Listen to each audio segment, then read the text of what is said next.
안녕하세요. 사연에 빠지다의 DJ 민영입니다. 오늘도 두 가지 사연 준비되어 있으니 끝까지 함께 해주시고요. 그럼 오늘도 구독과 좋아요 버튼 눌러주세요. 오늘의 사연 바로 시작해 볼게요. 안녕하세요. 저는 40대 후반의 여자입니다. 근래 있었던 황당한 사건이 있어 이렇게 사연을 적게 되었어요. 평소 즐겨 듣던 채널이라 이번에 제 이야기를 들려드릴까 하고 보내보는데요. 저는 몇 달 전까지만 해도 지극히 평범한 가정의 전업주부였습니다. 어머니가 쓰러지시기 전까지는 말이죠. 평상시 건강하셨던 분이시라서 이렇게 일이 생길 줄은 꿈에도 몰랐던 일이었는데요. 여러분은 삶에 있어서 큰일을 겪어보신 적이 있으신가요? 저 같은 경우에는 어머니가 돌아가시면서 예상치도 못했던 일이 생겼어요. 정말 예상하지도 못했던 일이고 저에게는 마음이 아픈 일이라 꺼내기가 어려웠지만 용기를 얻어 이렇게 사연을 보내봅니다. 사람은 살아가면서 중요한 부분이 바로 건강이 아닐까 싶어요. 저도 운동이나 식단을 열심히 하면서 관리해주고는 있었는데 저희 엄마께서는 특히 저보다 더 열심히 운동을 하셨던 분이셨거든요. 그렇다 보니 자연스럽게 건강하게 지내는 것은 물론 아버지와도 사이가 좋으셔서 두 분이 등산을 가시는 일도 많았어요. 워낙 건강하게 지내시던 분이라 그런지 항상 엄마는 정말 오래 사실 거라고 생각하면서 살았거든요. 하지만 이번 일을 통해서 사람은 정말 어떻게 될지 모른다는 게 어떤 뜻인지에 대해서 이해를 할 수 있었어요. 그날도 평소와 같이 집안일을 하고 있는데 아버지께서 다급히 저에게 연락을 하셨습니다. 네, 아빠, 무슨 일이세요? 설거지 중이라 전화 못 받았어요. 지혜야, 얼른 성일병원으로 와야겠다. 네 엄마가 지금 일하다가 쓰러져서 의식이 없는 상태야. 나도 가고 있으니까 병원에서 보자꾸나. 엄마가요? 갑자기 이게 무슨 일이에요? 바로 갈게요. 저는 그 전화를 듣고 바로 뛰어나갈 수밖에 없었어요. 평소 건강하고 힘이 있던 엄마가 왜 갑자기 쓰러지셨을까? 혹시 사고가 있었던 것은 아닐까 하며 불안한 마음을 안고 도착한 병원에서는 생각지도 못한 이야기를 들었어요. 어머니께서 뇌혈관이 터지면서 쓰러지신 것 같아요. 지금으로서는 가망이 있는 상태는 아니셔서 가족분들이 마음의 준비를 하시는 게 좋을 것 같아요. 죄송합니다. 건강하시던 분이 갑자기 이렇게요? 선생님, 저희 엄마 좀 살려주세요. 이렇게 못 보내요. 죄송합니다. 의사 선생님의 절망적인 소리에 저는 소리를 내서 울 수밖에 없었고 곧이어 도착하신 아버지께서도 슬픔에 잠기셨어요. 그동안 행복하게 지냈던 저희 가정이 무너지는 느낌이 들더라고요. 제 연락을 받았던 남편도 곧이어 병원에 도착했습니다. 장인어른, 여보, 이게 무슨 일이야? 장모님이 쓰러지셨다니. 여보, 어떡하지? 나 엄마 없으면 안 되는데. 의사 말로는 가망이 없대. 어떡해? 너무 무서워. 내가 있잖아. 걱정하지 말고 일단 밥부터 챙겨 먹고 힘이 있어야 옆을 지켜드리지. 밥 먹어도 힘 없어. 엄마가 저러고 계시는데 어떻게 밥이 들어가? 당신이 어떤 말 하는지 잘 알아. 근데 말했잖아. 당신이 힘이 있어야 하는 거라고. 간호하려면 여보도 신경을 써야지. 남편의 말에 저도 동의를 하고 식당에 가서 천천히 밥을 먹었어요. 밥이 코로 들어가는지 목으로 넘어가는 것인지 모를 기분으로 식사를 마치고 간병인이 한 명밖에 되지 않는다고 해서 아버지와 번갈아가며 간호를 시작했습니다.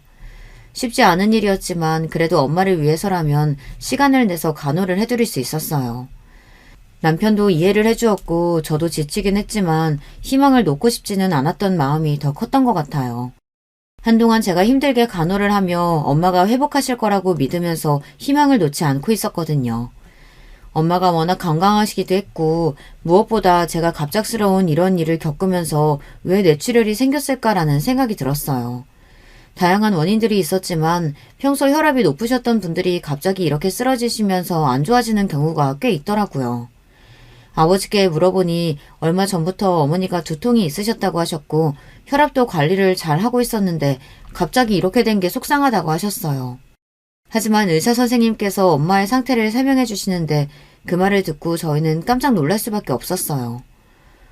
어머님이 평소 질병이 있으셨는데 가족분들은 모두 알고 계셨나요? 그동안 혈압 말고는 다른 문제 없다면서 저한테는 얘기한 게 없어요. 아무래도 환자분께서는 당뇨도 있으시고 갑작스럽게 뭔가 피로가 높아지면서 뇌출혈이 생긴 것 같아요. 그럴 리가요. 그럼 저에게 말이라도 해줬을 텐데 몸이 많이 안 좋은 상태인가요? 혈관 상태도 좋지 않고 지금 상태로 봤을 때는 지켜봐야 할 것 같습니다. 그 뒤로 간호를 하면서 회복하길 바랬지만 저의 바람과는 달리 어머니께서는 하늘로 가셨고 정말 힘든 시간을 보냈던 것 같아요. 준비된 이별이 아니었고 급격히 안 좋아지셔서 돌아가신 거거든요. 어떻게 사람이 이렇게 빨리 떠날 수 있을까 싶을 정도로 이해가 되지 않았고 한참을 울면서 생활했던 것 같아요. 가장 가까운 사람이 돌아가신 적이 없었던 터라 이 허망한 감정을 잠재울 수 있는 방법이 없었어요. 주변의 위로 역시 제 마음속에 들리지 않았고 아버지께서는 한참을 술로 보내시더라고요. 정신이 들었던 건 엄마를 보내드리고 난 뒤 한 달 정도 지나고 나서 정신을 차려야겠다는 생각이 들었어요. 이대로 생활하는 것은 엄마께서도 원치 않으실 것 같았고 저 또한 가정이 있으니 정신을 차리고 살아야겠다는 마음뿐이었죠. 아버지께도 찾아가고 힘든 시간을 함께이기에 나아가며 회복하기 위해 여행도 가고 울고 웃으며 시간을 보냈습니다. 아직 엄마가 떠나셨다는 게 믿기지 않네요. 그러게 말이다. 2달 사이에 많은 일이 있었구나. 그래도 이 시간을 보내면서 엄마를 위해서라도 제대로 살아야겠다는 생각을 했어요. 앞으로는 슬픔에만 빠져있지 않으려고요. 당장은 힘들겠지만 시간이 약이라는 말이 있잖니. 엄마도 위에서 다 보고 계실 거야. 제가 아빠께도 자주 찾아뵐게요. 장인어른 걱정 마세요. 제가 잘 챙기겠습니다. 그래 강서방. 지금도 잘하고 있어. 그간 병간호하느라 많이 신경 썼지? 고생했다.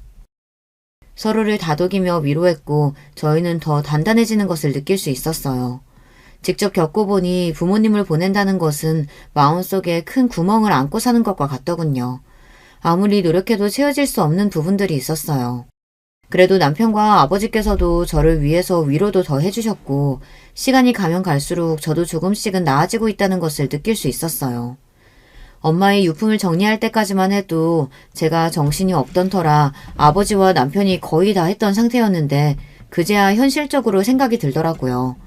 부의금부터 시작해서 정리해야 할 것들이 산더미라는 것을 알았는데 아버지께서 그동안 다 해오셨던 것이었어요. 옷도 태우시고 정리를 할 부분들도 다 하셔서 나중에는 제가 할 것이 없더라고요. 죄송한 마음도 들고 40년이 넘는 세월 동안 함께한 세월을 마음 정리할 시간도 없이 아버지께서는 제가 신경을 못 쓰고 있을 때 혼자 다 감당하고 계셨어요. 이제라도 정신을 차려야겠다는 생각에 앞으로에 대한 아버지의 이야기를 듣고 싶었어요. 평소 저희 엄마께서는 주변을 챙기기를 정말 좋아하시던 분이셨는데요. 그렇다 보니 이번에 장례식장에도 찾아오시는 분들이 많았거든요. 다 같이 슬퍼해 주시고 이게 무슨 일이냐면서 허망하다고 말씀하시기도 했어요. 그만큼 부의금도 많이 들어왔는데 장례 비용을 제외한 금액 중에서 아버지께서 일정 부분을 기부하고 싶으신 마음도 있으신 것 같더라고요. 엄마가 그래도 가시는 길은 안 해로우셨을 것 같아요. 그날 많이 와주시기도 했고 부의금 봉투만 해도 엄청나잖아요. 아버지는 어떻게 하고 싶으세요? 아빠는 평소 엄마가 주변 챙기는 걸 좋아했잖니. 그래서 일정 부분은 기부를 하는 게 어떨까 싶다. 주말마다 가던 시설 있으니 거기에 연락해 보려고 하는데 너는 어떠니? 저는 좋아요. 엄마가 하늘에서도 기뻐하실 것 같고요. 그리고 일정 부분은 너한테 보내주마. 내 앞으로 온 것도 있고 정리해서 이번 주 내로 보내도록 할게. 네, 아빠 건강 챙기시고 또 연락드릴게요. 꽤 많은 금액이 들어와서 어떻게 사용하면 좋을까 싶었는데 저도 그 부분에 동의했어요. 그리고 집은 어차피 아버지 명의로 되어 있는 곳이라서 혼자서 지내기로 하셨고 엄마의 물품을 준비하시면서 힘들기도 했지만 그래도 처음보다는 힘들지 않으시다고 말씀을 해주시더라고요. 아마 외동딸인 제가 너무 힘들지 않도록 마음을 덜어주시기 위해 그런 말씀을 하신 것 같아요. 제가 외동이다 보니 주변 형제들이 없는 편이라 항상 엄마와 친구처럼 지내는 관계로 살았기 때문에 저에게 엄마의 죽음은 단순히 부모님이 돌아가셨다는 느낌이 아니라 제 친한 친구를 잃은 듯한 느낌을 받을 수밖에 없었는데요. 그만큼 힘든 시간을 보냈는데 아버지께서도 힘든 와중에 제 생각을 해주셔서 또 거기에 부모님 마음에 대한 감사와 앞으로 제가 더 잘 살아야겠다는 생각이 들었어요. 엄마와 함께 갔던 카페에 가서 혼자 시간을 보내기도 하고 제 나름대로 애도하는 시간을 가지기 시작했는데요. 남편도 제 시간을 존중해주고 조금씩 나아지는 것을 느낄 수 있었어요. 사실 완벽하게 나아지는 건 없는 것 같지만 그래도 전에는 슬픔에만 잠겨 있었다면 지금은 추억하며 엄마가 좋은 곳으로 가셨기를 생각하며 제 생활에 집중할 수 있게 되더라고요. 시간이 약이라고 하는 부분에 있어서 어떤 의미인지 제대로 느끼는 일이었던 것 같아요. 평상시에 아버지와도 가깝게 지냈던 터라 같이 여행도 다니고 여유롭게 시간을 보내다 보니 전보다는 마음이 더 편해질 수 있었는데요. 아버지께서도 너무 힘들어 하시진 않을까 싶었는데 다행히 잘 적응하고 계신 것 같았어요. 혼자 계시다 보니 걱정되는 마음이 앞서서 자주 찾아뵀었는데 요즘에는 오면 귀찮다고 오히려 오지 말라고 하시더라고요. 다행히 가족들이 모두 이전의 생활을 찾아가고 있었어요. 엄마가 없다는 건 슬프지만 그래도 이 시간을 견뎌내며 가족끼리 더욱 단단해졌다고 해야 할까요? 갑작스럽게 일하는 일로 인해 서로 힘든 시간을 보내긴 했지만 남편도 옆에서 잘 챙겨주는 걸 보니 제가 결혼을 헛되이 하지 않았다고 느껴졌거든요. 남편은 제가 병원에 있을 때도 꼬박꼬박 저를 챙기던 사람이었어요. 계속해서 저를 돌봐주고 괜찮냐고 물어보면서 가끔 병원에 와서 교대도 해주며 저에게 밥이라도 먹고 오라고 이야기를 해주던 사람이었어요. 사실 본인의 부모님도 아닌데 이렇게까지 챙길 줄은 저도 몰랐거든요. 사위이긴 하지만 그 이상으로 가족보다 더 잘해주는 모습을 보니 저도 남편에게 고마움을 느꼈던 것 같아요. 남편의 소중함도 느끼고 요즘에는 힘든 시간을 보낸 이후 제 할 일을 하며 생활하고 있는데요. 그동안 엄마 병원에 다니면서 못해줬던 집안일도 열심히 하고 남편을 위해 식단도 신경 쓰면서 더 잘해주게 되더라고요. 앞으로도 제 옆에 평생 남을 사람인 만큼 이번 기회로 더 느끼게 되었던 것도 있었어요. 남편도 엄마가 돌아가시고 나서 한참 동안 말이 없었고 아무래도 갑자기 쓰러지셔서 돌아가신 거라 남편도 많이 당황했던 것 같아요. 저도 갑작스러워서 힘든데 남편은 오죽하겠어요. 그래서 그때는 서로 위로하면서 보내는 시간이 대부분이었고 또 남편이 제가 힘들어할까봐 혼자만의 시간을 준 것도 있어서 저도 개인적인 시간을 가지라고 남편에게 그동안 모아두었던 돈을 조금 보태 여행을 보내주기로 했어요. 지금은 흐트러져 있던 생활들이 다 정리되며 평소처럼 잘 지내고 있던 와중에 남편에게 배신감을 느낀 사건이 벌어졌어요. 얼마 전 가족 모임에 있었던 일이 있었는데 시어머니가 저희 앞으로 폭탄 발언을 하신 것이었어요. 사부인이 그렇게 되신 건 정말 안타까운 일이지만 그래도 우리 지혜가 힘내면서 살았으면 좋겠다. 어머니 감사해요. 그때 장례식장에서 정신이 없어서 인사도 못 드렸는데 찾아와 주셔서 감사했습니다. 당연히 우리가 가봐야지. 혼자서 그 모든 걸 어떻게 감당하겠어. 아버지께선 요즘 괜찮으시니? 네, 전보다는 많이 나아지신 것 같고 틈틈이 제가 찾아뵙고 있어요. 너도 괜찮아 보여서 다행이다.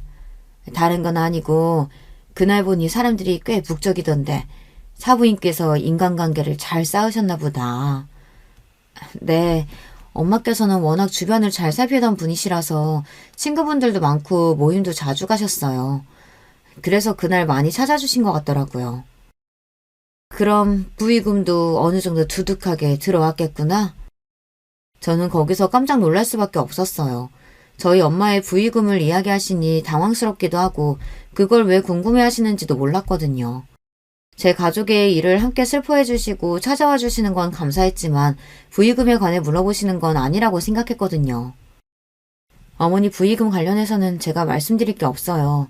이미 저희 아버지가 어떻게 할지 상의도 끝났고요. 그걸 왜 남편 상의도 없이 그렇게 하니?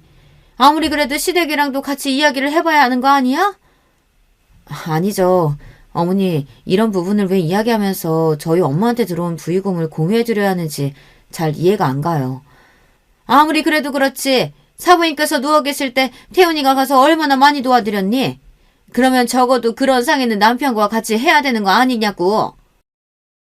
남편한테는 공유해줄 수 있는 부분이라고 생각이 들지만 이 문제로 왜 어머니께서 이렇게 화를 내시는지 잘 모르겠어요. 그날 식사 이후에 있었던 대화를 통해 알게 된 사실은 시어머니께서는 저희 엄마의 부의금을 가지고 식당을 오픈하려고 하셨던 것이었어요. 듣자마자 저는 어이가 없을 수밖에 없었고 남편을 바라보니 제 눈을 피하더라고요. 그래서 그날 저녁 바로 집으로 돌아와 남편에게 상황에 대해서 설명해보라고 했습니다. 어머님이 저렇게 말씀하신 거 당신은 이미 알고 있었던 거야? 미안해. 나도 미리 말하고 싶었는데. 근데 솔직히 이 부분에 대해서 나랑 상의 없이 장인어른과 그렇게 정할 줄은 몰랐어. 엄마 말도 틀린 건 아니잖아. 그게 무슨 소리야. 지금 어머니 말씀이 맞다는 얘기야? 아니 그렇잖아. 내가 논 것도 아니고 어머니 쓰러지셨을 때 바로 달려갔지. 간호해드리는 것은 물론 너까지 신경 써줬는데 나도 어느 정도 부의금에 대해서는 받을 만한 자격이 있지 않아? 남편의 말에 저는 어이가 없을 수밖에 없었어요. 그동안 저를 잘 챙기고 엄마 간호를 도와준 게 부의금 때문이었나 생각이 들 정도로 실망스러운 말을 하더라고요. 당신이 엄마 간호 도와주고 나 챙겨준 거 정말 고맙게 생각하고 있어. 하지만 그 모든 게 부의금 때문이라는 소리로 들리는데 어떻게 나한테 그럴 수가 있어? 아니 왜 말을 그렇게 해? 내가 돈 노리고 지금 너한테 잘해줬다는 소리야? 아니 당신 말이 좀 그렇잖아. 어떻게 그 부분에 대해서 본인 것이 있을 거라고 생각할 수가 있어?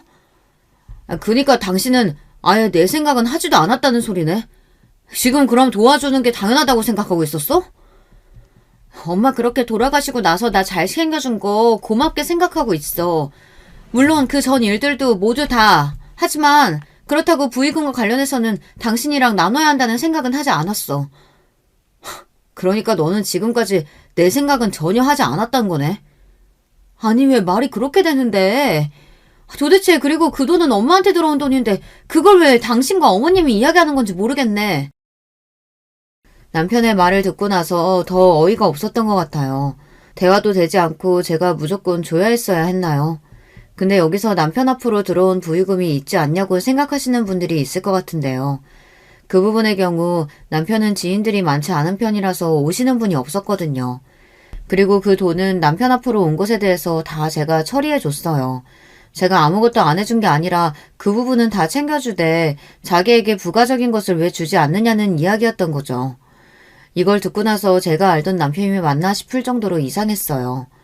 왜 돈을 탐내는지를 이해할 수가 없었고 어머니는 그 뒤로 저에게 연락하시면 정말 도와줄 생각이 없는지 계속 물어보셨어요. 사실 제가 도와드릴 수 있는 부분은 맞지만 엄마의 부의금으로 그렇게 쓰는 게 맞는지 잘 모르겠더라고요.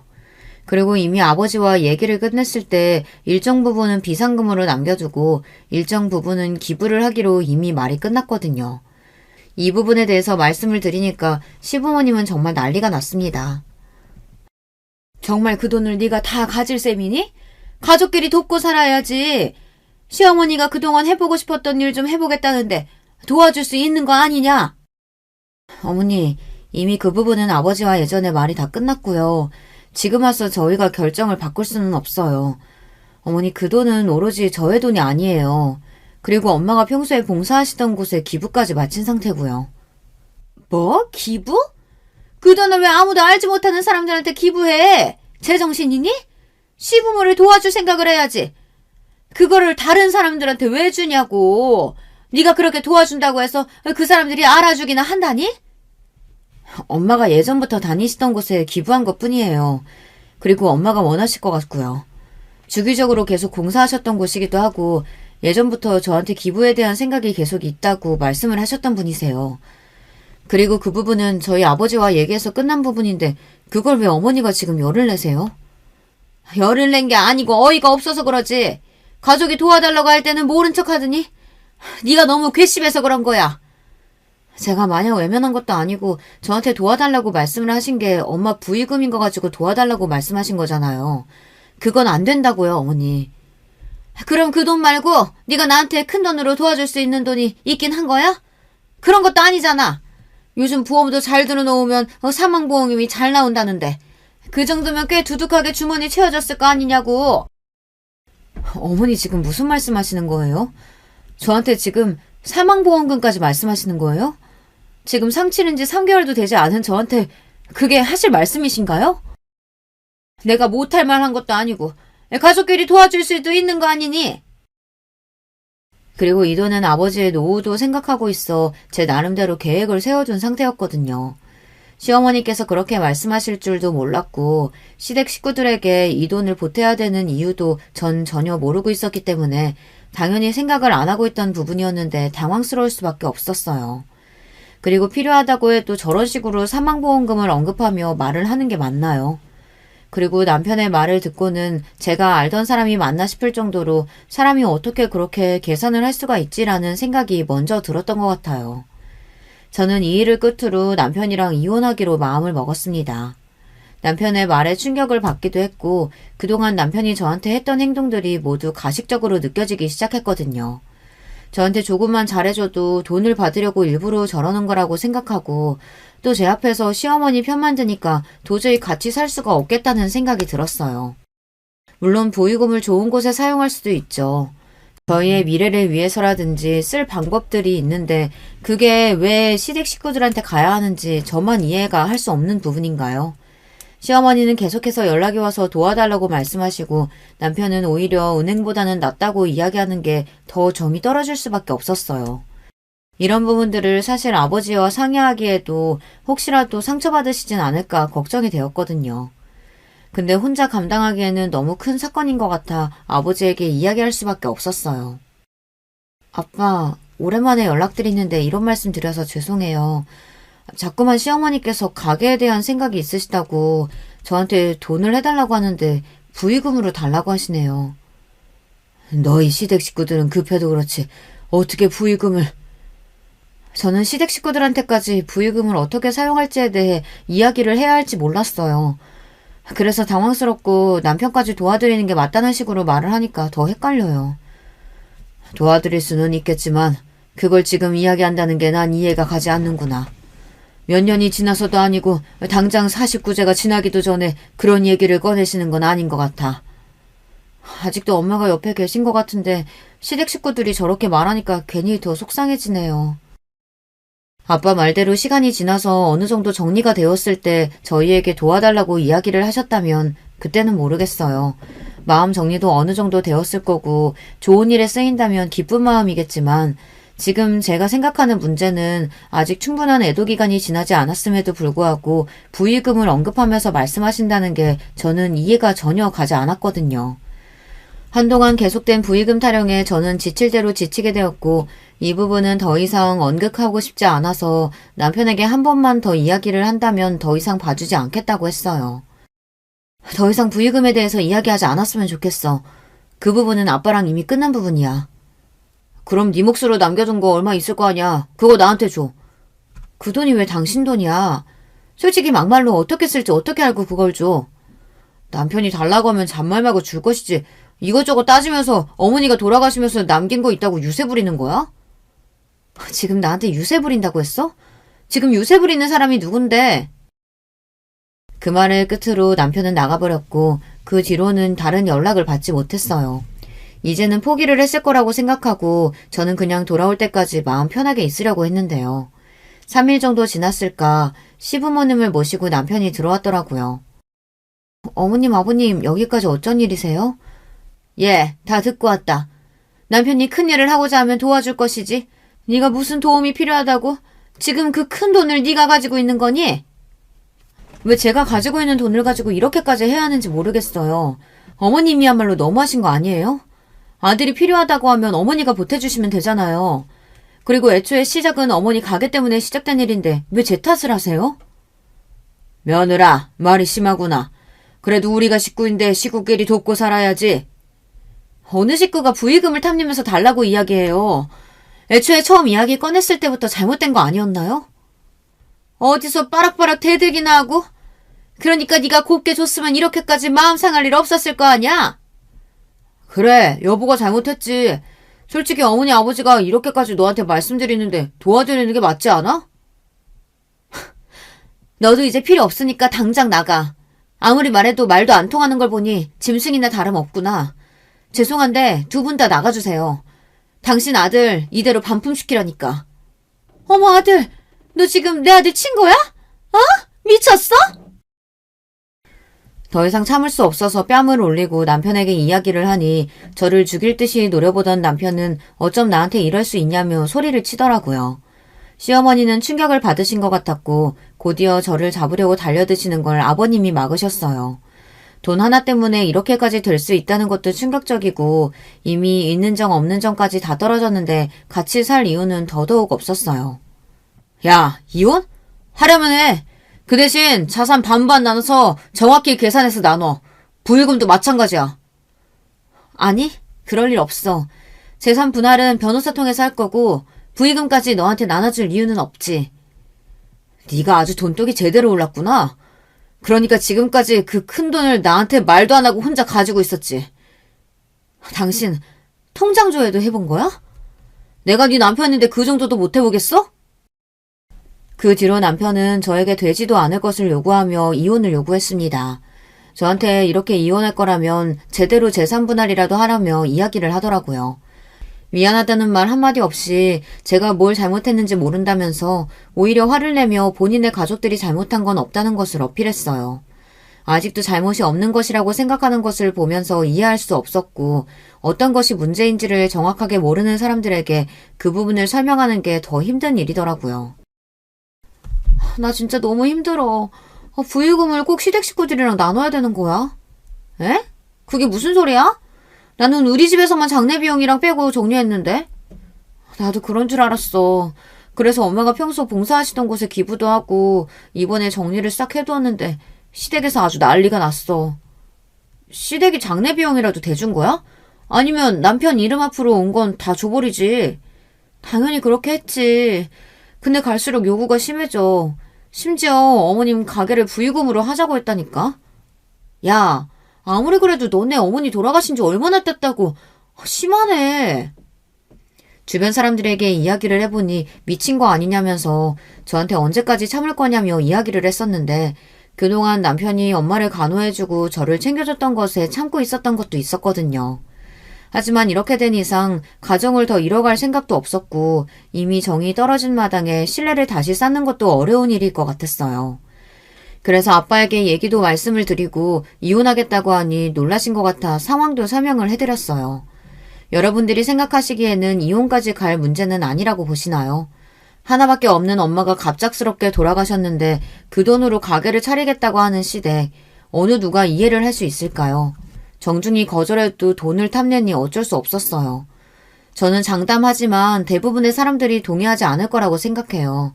왜냐하면 돌아가신 지 얼마 되지도 않았고 시간을 가지지 않은 채 그렇게 물질적으로만 생각한다는 게 이해를 할 수가 없었거든요. 그렇게 남편과 이혼을 준비하게 되고 저는 제 돈을 지키기 위해 변호사 사무실을 찾았어요. 재산 분할 같은 경우에도 남편이 사실 가져갈 게 없었기 때문에 혹시 무언가를 나눠야 하나 싶었거든요. 집도 제 명의로 되어 있고 결혼할 당시에 남편이 가지고 왔던 건 금전적으로 계산을 해서 주는 게 나을 것 같아서요. 이런 부분들을 정리해서 남편에게 말해주니 그때는 아차 싶었는지 저한테 싹싹 빌며 이야기를 하더라고요. 이혼 서류 보이지? 그거 확인하고 작성해. 당신 정말 이렇게까지 해야겠어? 힘든 시기 같이 버텨줬던 사람에 대한 예의가 아니지. 지금 예의를 안 지킨 사람이 누군데 그런 말을 하는 거야. 적어도 충분히 엄마를 애도하고 나중에 이야기를 해서도 늦지 않았을 부분이었어. 그럼 어떡해. 이미 엄마가 그때 계약을 하고 다 와버렸다는데 이제 와서 하지 말라고 할 순 없고 우리 돈도 많이 들어갔단 말이야. 이미 돌아가시고 난 뒤 바로 계산이 끝난 거라고? 어떻게 그럴 수가 있어?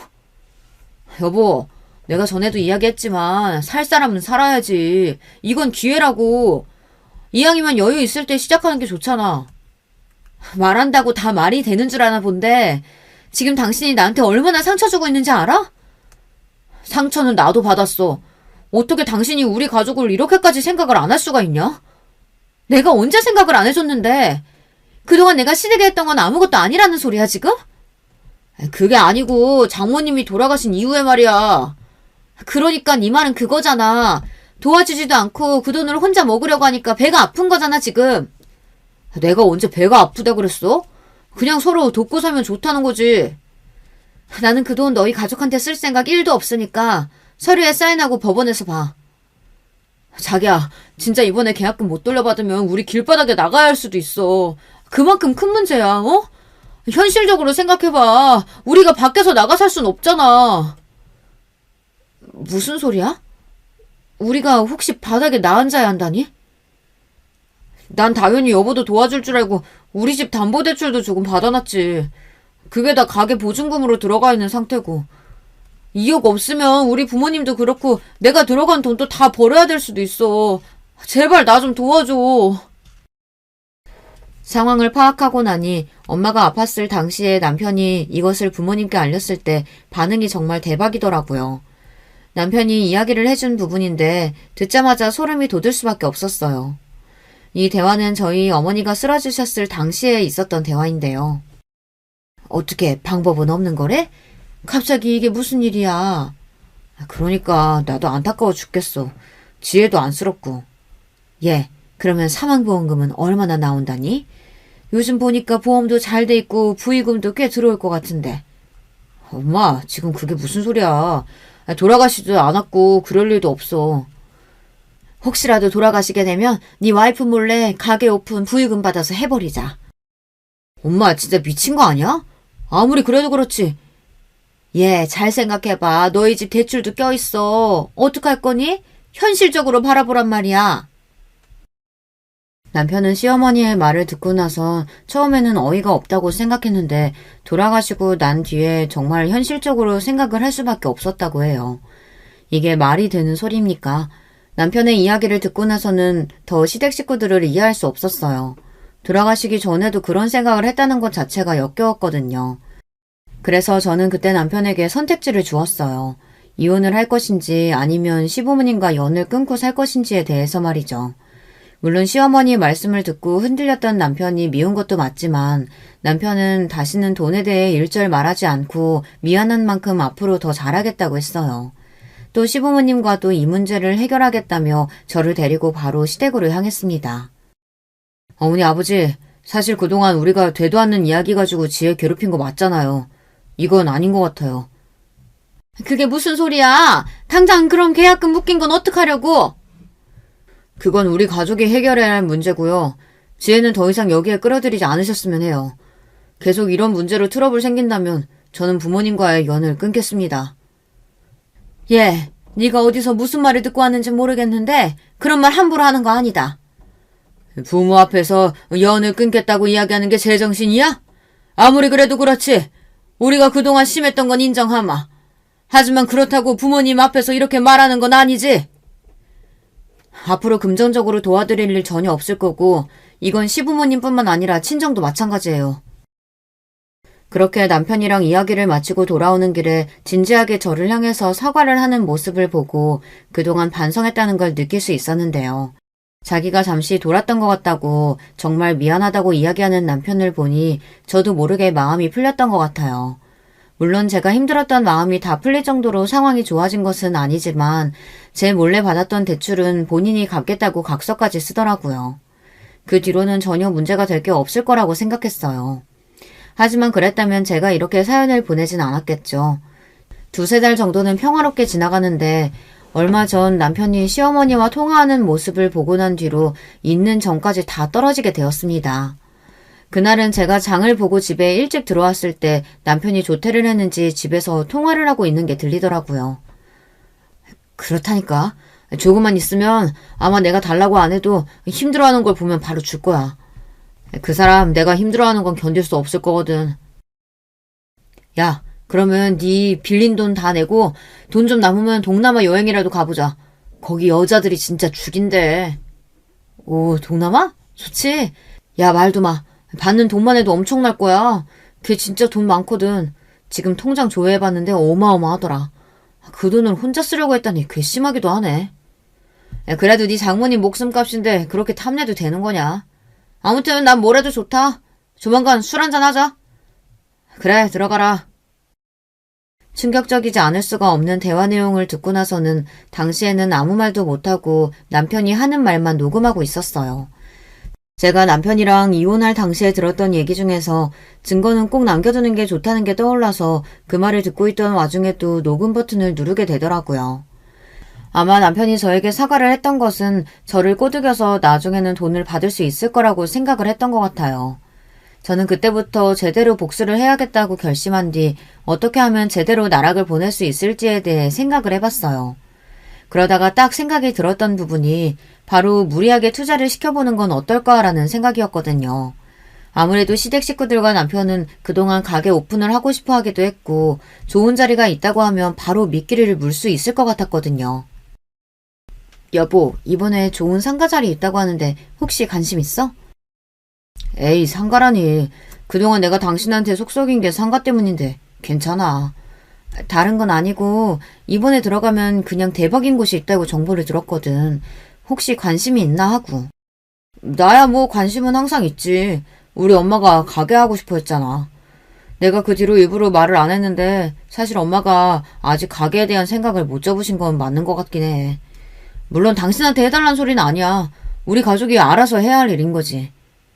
어머님 아직도 가게 하고 싶다고 하신다고? 그때 계약금은 다 어떻게 했어? 아, 그게 아버지 퇴직금 받아서 다 메꿨어. 걱정하지 마. 관심 있으면 어머님이랑 한번 얘기해보는 게 좋을 것 같은데 건너 들어보니까 들어가기만 해도 매출이 보장된다더라고. 그래? 그럼 한번 내가 어머니랑 이야기해볼게. 근데 당신 상가 쪽으로는 아예 관심도 없는 사람이 어쩐 일이래? 아니, 우리도 슬슬 미래를 준비해야 하고 가지고 있는 돈 굴리기에는 상가 쪽이 좋잖아. 제가 관심이 있다고 하니 남편도 적극적으로 상가를 어필하면서 그 뒤로는 한번 자리를 구해보는 것도 괜찮을 것 같다고 이야기하더라고요. 저는 부동산에 대해서 아는 점이 많지 않다 보니까 주변 지인들에게 물어보니 진짜 좋은 자리와 안 좋은 자리에 대해서 알려주더라고요. 그래서 남편에게는 안 좋은 자리를 좋은 구역이라고 이야기하면서 자리를 직접 보러 가게 하기도 했어요. 안 좋은 자리라고 해도 지리적으로 봤을 때는 부족함이 없는 곳이었기 때문에 남편을 속이기 딱 좋은 곳인 것 같더라고요. 그래서 남편은 직접 어머니와 같이 가게를 하려고 보니 괜찮은 곳으로 느껴졌는지 이왕이면 크게 자리를 잡는 게 좋을 것 같다고 이야기하며 조금 무리를 하는 게 보였어요. 제가 봐도 그 상가는 생각보다 위치도 괜찮아 보였고 주변에 아파트 단지가 있는 게 아니라 고정적인 수요는 기대해보긴 어렵겠더라고요. 하지만 남편은 뭐가 그렇게 좋은지 싱글벙글이었어요. 당신 너무 무리하는 거 아니야? 이렇게 하면 달마다 나가는 돈도 무시하지 못할 텐데. 괜찮아. 그만큼 매출이 들어올 거라고 생각해야지. 그리고 원래 시작은 마이너스부터 하는 거라고 했어. 잘 됐으면 좋겠다. 어머니가 직접 운영하고 싶어 하셨잖아. 그래서 이번에 조금 무리한 것도 있고 사실 아직 부족한 게 있긴 한데. 응? 뭔데? 이번에 계약금 내고 나니까 미리 사야 되는 것들을 아직 못 사서 돈이 조금 모자라네. 당신이 좀 도와줄 수 있어? 얼마나 도와주면 되는데? 앞으로 매출이 어떻게 나올지 모르니 미리 비상금도 있으면 좋을 것 같은데 한 5천 정도? 그래? 알겠어. 도와줄게. 여보 정말 고마워. 내가 가게 잘 되면 앞으로 잘할게. 여보 그럼 직장은? 회사 일은 관두는 거야? 안 그래도 이번에 퇴사한다고 이야기했어. 당신도 이해해줄 수 있지? 아, 그래? 그래도 나랑 상의는 하고 그만두지. 이제 가게 잘 돼서 직장인 월급보다 훨씬 더 많이 벌 텐데 확신이 있으니까 그만둔 거야. 그 말을 듣고 나선 더 이상 해줄 말이 없었어요. 잘 다니는 직장을 그만둘 거라고는 생각도 못했던 부분이거든요. 아무튼 남편은 제가 알려준 상가 자리를 매입했고 돈을 빌려주겠다고 했지만 저는 그 약속을 이행하지 않았어요. 계약하는 날이 다가오자 남편은 저에게 전화하면서 돈을 주냐고 닥달을 하기 시작했는데요. 오늘 계약 날인 거 알지? 잔금도 내야 하고 이것저것 사야 하는데 돈은 언제 될까? 무슨 돈? 나한테 맡겨둔 돈이라도 있어? 아니 당신이 나한테 5천만 원 빌려주겠다고 했잖아. 아 미안. 그건 안 될 것 같아. 아니 그게 이제 와서 무슨 소리야? 나도 당신 말대로 미래를 준비하려고 건물 좀 사다 보니까 돈이 별로 안 남네. 뭐? 네가 건물을 샀다고? 빌려준다고 한 거야. 빌려줘야지. 이제 와서 그러면 어떡해? 5천 정도는 당신이 충분히 마련할 수 있잖아. 그리고 앞으로 나한테 연락 안 했으면 좋겠어. 그게 무슨 소리야? 연락하지 말라니. 말 그대로야. 당신이랑 같이 살 이유가 없어졌어. 생뚱맞게 그게 무슨 소리야? 당신 얼마 전에 당신 친구랑 전화하면서 이런 얘기 했었지? 내가 당신이 힘들어하면 무조건 돈을 보태줄 거라는 말. 솔직히 힘들어하면 당연히 도와주겠지만 당신은 여전히 나를 돈으로 보고 있더라. 여보, 그건 그냥 친구랑 농담한 거야. 남자들이 원래 그런 농담을 좀 해. 누가 자기 와이프를 지갑처럼 여기면서 친구한테 그런 식으로 말을 해. 난 도저히 같이 못 살겠으니까 앞으로 잘 살아보고 가게 준비 잘해.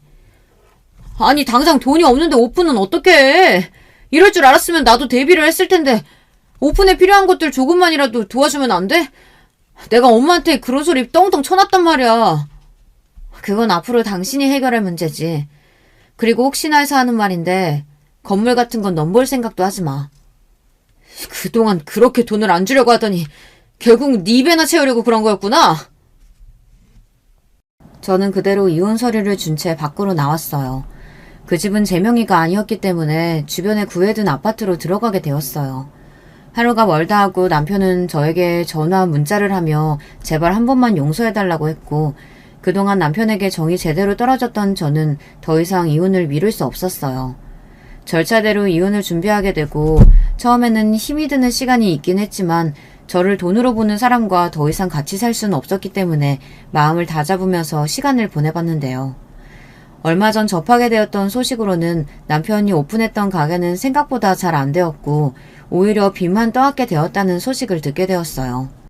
아무래도 저희가 동창이다 보니 주변에 자연스럽게 이야기가 들리는데요. 저희가 이번에 이혼한 거를 아는 친구들은 몇 없었거든요. 아는 친구들은 저를 위로하며 오히려 잘 됐다고 이야기를 해주고 저도 더 이상 돈 때문에 스트레스를 받지 않으면서 생활하고 있는데요. 그 뒤로도 남편은 지속해서 저에게 연락하며 돈이 많으면 도와줄 수도 있지 않냐고 이야기를 하며 차용증을 쓸 테니 돈을 좀 빌려달라는 연락을 지속해왔어요. 그래도 몇 년 동안 함께한 사람인데 아직까지 돈으로 보고 있다는 것도 참 씁쓸하기도 했네요. 그렇게 망했는데도 아직까지 사업을 고집하는 것을 보니 정신을 차릴 것 같지 않아 보여요. 그리고 시어머니도 마찬가지로 이혼하겠다고 하니 노발대발하며 연락을 해오셨는데요. 그대로 차단하고 무시하니까 더 이상 오진 않았어요. 엄마 부의금으로 들어온 돈을 가게를 구하는 데 쓰려고 하셨다는 것도 이미 정이 떨어지는데 그동안 잘해주셨던 것도 아니라서 쉽게 마음을 정리할 수 있었네요. 가장 가까운 사람이 그렇게까지 저에게 상처를 줄지는 몰랐는데 이번에 엄마가 돌아가시고 난 뒤로 정말 믿을 만한 사람이 없다고 느낄 수밖에 없었는데요. 가장 가까웠던 시댁 식구들도 남편도 결국에는 저의 돈을 노리고 잘해준 거라는 것밖에 생각되지 않더라고요. 아버지께도 이런 사실을 말씀드리니까 처음엔 놀라셨지만 제가 상처를 더 받는 것보단 빨리 정리를 하는 게 낫다고 이야기를 해주셨어요. 요즘에는 제가 매입을 했던 건물은 오히려 잘 돼서 전보다 여유가 더 생기게 되었는데요. 이러한 소식이 남편 귀에 들어갔는지 한 번은 저에게 장문의 메시지가 도착하기도 했어요.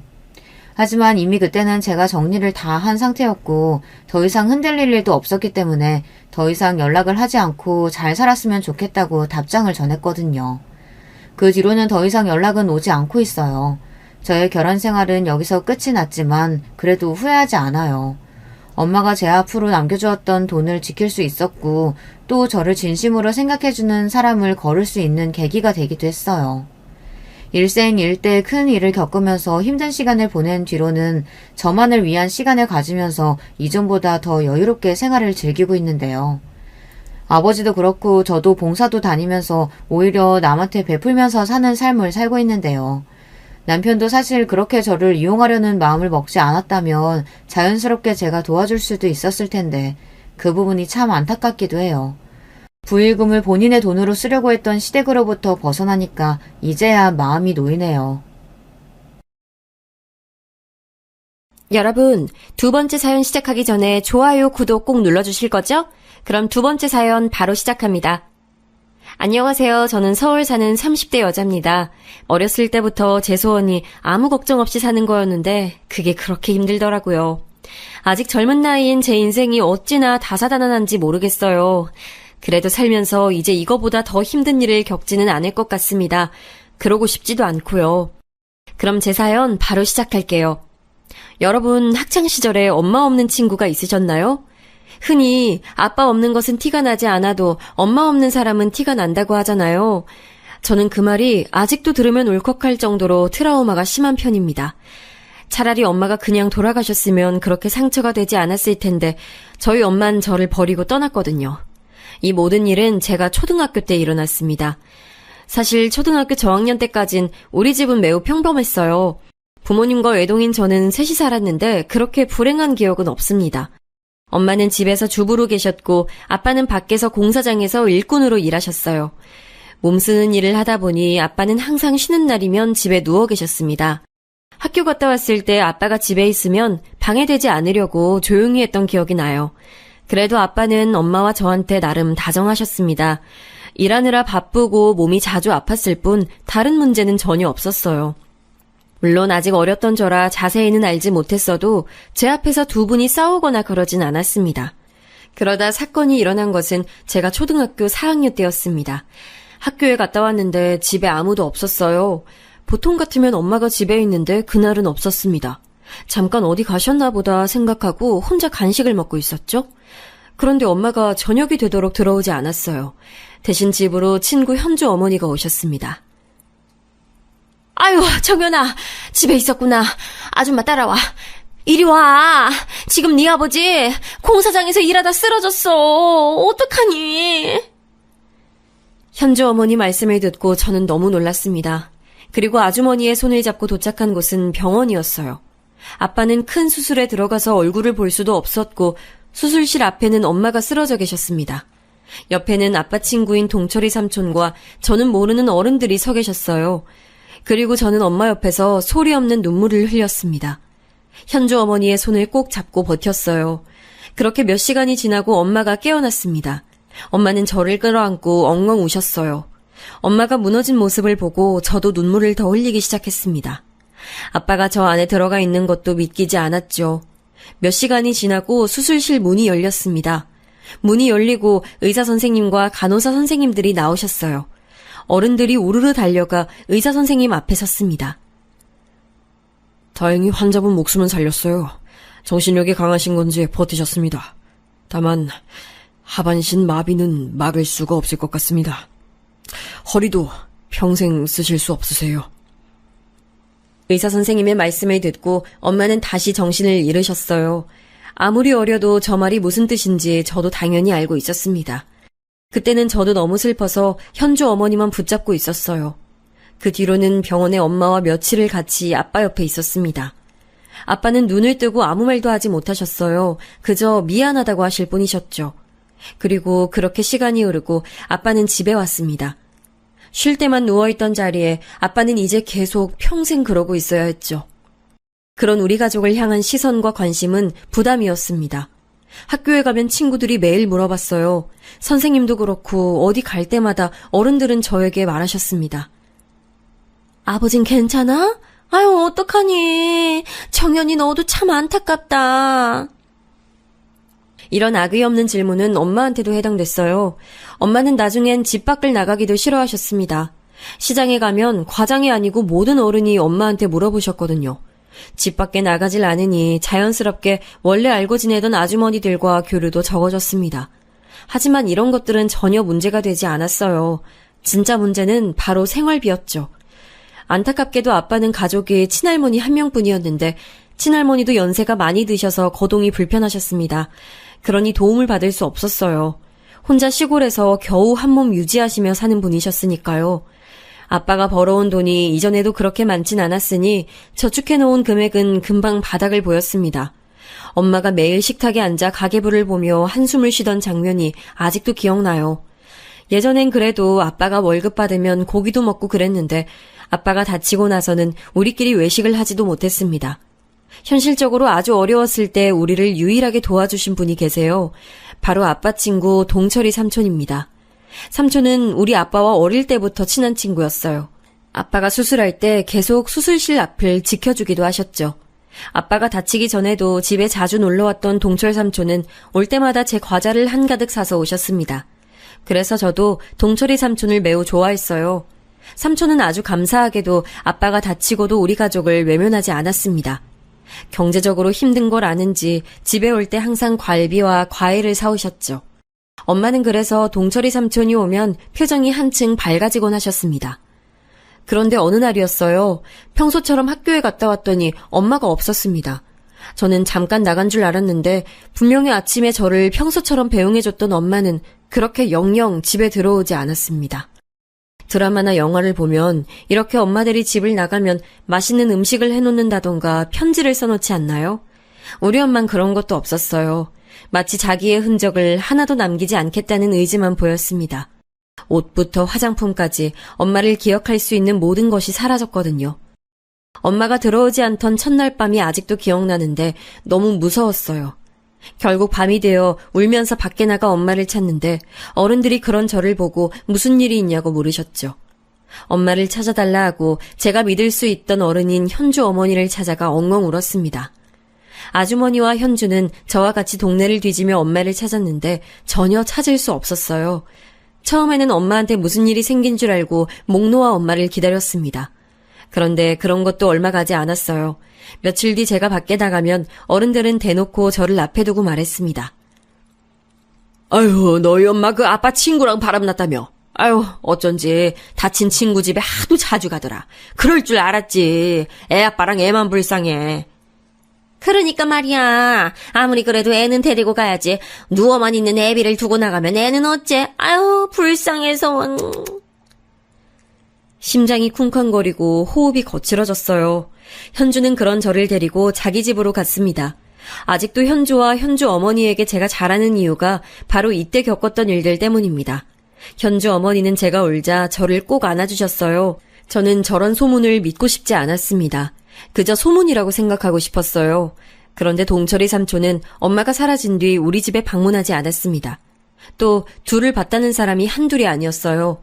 그러다 보니 그 소문은 사실이라는 것을 알게 됐습니다. 그 뒤로는 너무 힘든 나날이 지속됐어요. 엄마는 결국 동철이 삼촌과 바람이 나서 도망갔다는 게 사실이었죠. 야, 너희 엄마 도망갔다며? 그럼 너랑 아빠는 어떡해? 너네 아빠 다쳐서 일도 못하잖아. 근데 진짜로 도망간 거야? 그만해. 정연이한테 왜 그래? 너희 더 그러면 선생님께 이를 거야. 고마워, 현주야. 저를 놀리던 친구들을 막아준 유일한 친구는 현주였습니다. 현주네 가족들은 저와 아빠를 살뜰히 챙겨주셨어요. 현주 어머니는 저에게 밥을 먹고 가라며 항상 저녁마다 불러주셨습니다. 그러면서 아버지 가져다 드리라고 반찬을 항상 손에 쥐어주셨어요. 덕분에 굶지 않고 살 수 있었습니다. 아빠가 전혀 몸을 움직일 수 없으니 집안 살림은 다 제 몫이었어요. 어렸던 저는 그때부터 빨래며 청소며 혼자 다 하기 시작했습니다. 당연히 서툴렀고 잘하지 못했어요. 그래서 친구들에게 놀림도 많이 받았습니다. 빨래가 제대로 되지 않아 항상 꼬질꼬질하게 다녔죠. 현주 어머니가 저한테 세탁기 작동법이나 기본적인 살림에 대한 정보를 알려주셨습니다. 그래도 혼자 어린 초등학생이 집안 살림을 한다는 것은 당연히 부족했어요.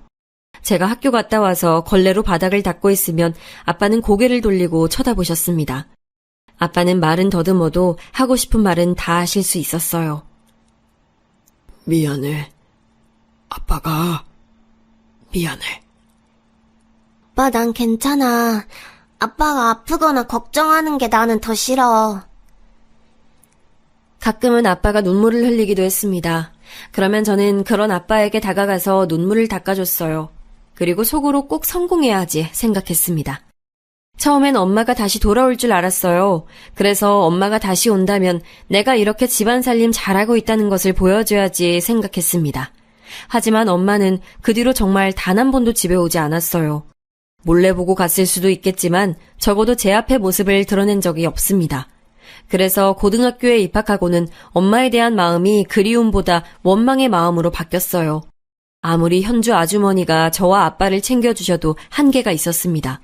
수입이 전혀 없으니 나중에는 살던 집에서도 쫓겨났어요. 현준에도 잘 사는 집은 아니라 금전적으로 도움을 줄 수는 없었습니다. 진짜 아무도 저를 도와주는 사람이 없었어요. 그 냉혹한 현실을 저는 미성년자 때 깨닫게 됐습니다. 결국 급한 대로 저라도 밖에 나가서 돈을 벌기 시작했죠. 중학생 때는 신문 배달로 돈을 벌었습니다. 꼭두 새벽부터 일어나서 온 동네 신문과 우유를 배달했죠. 우리 집 사정을 알던 사장님이 제가 안쓰럽다고 남는 우유를 주시기도 하셨어요. 그래서 그 우유를 아빠와 나눠 먹고 현준의 집에도 많이 가져다 줬습니다.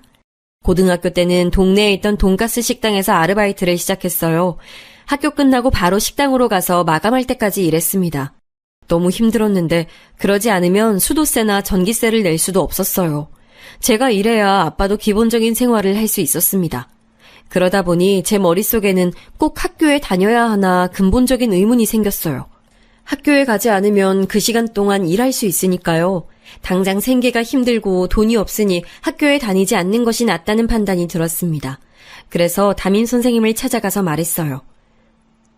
선생님, 저 자퇴할게요. 아버지가 아프셔서 움직이질 못하세요. 제가 돈을 벌어야 살 수 있어요. 정연아, 선생님이 이번 학비는 내줄게. 그래도 학교는 다니자. 선생님은 정말 감사하게도 당신께서 제 학비를 내주신다고 하셨어요. 하지만 저는 이미 마음이 확고했기 때문에 선생님의 감사한 제안을 거절했습니다. 너무 감사했고 죄송했지만 저는 살아야 했으니까요. 그렇게 자퇴하고 저는 오전에는 동네 빵집에 가서 일하기 시작했습니다. 다행히 우리 집은 사연이 이미 동네에 다 퍼져 있는 상태였어요. 그래서 제가 자퇴까지 했다고 하니까 사장님은 흔쾌히 저를 직원으로 고용하셨습니다. 사실 일하면서 서러웠던 점도 참 많았어요. 손님들도 동네 주민들이 대부분이니 저를 당연히 알아보셨습니다. 차라리 어른들은 괜찮았어요. 저를 동정어린 시선으로 바라보니 안쓰럽다고 하는 분들도 계셨습니다. 물론 달가운 시선은 아니었지만 그래도 제가 힘들었던 것은 어른들이 아니고 또래였어요. 헐, 정연아, 너 학교 안 가고 이제 여기서 일해? 어쩐지 학교에서 안 보이더라. 나 이제 학교 안 다녀. 그렇게 됐어. 이거 다 합쳐서 5,000원이야. 학교 가기 전에 빵집에 들러 빵을 사는 친구들을 보며 가슴이 아팠죠. 만약 엄마가 저를 버리고 가지 않았다면 저도 저렇게 교복을 입고 친구들과 학교에 다닐 수 있었겠죠. 하지만 현실은 차가웠고 저는 돈을 벌어야 했습니다. 실제로 제가 학교를 그만두고 빵집에서 일하며 예전처럼 고지서가 쌓이거나 전기가 끊기는 일은 발생하지 않았어요. 옷이 없어서 한두 벌을 번갈아 입었는데 이제 그러지 않아도 됐죠. 그동안 몇 년을 저와 아빠의 밥을 책임지신 현주 어머니께도 조금이지만 보답할 수 있었습니다. 물론 현주 어머니는 끝까지 거절하셨어요. 현주는 학교가 끝나면 일부러 저를 보러 돈가스 가게에 오기도 했습니다.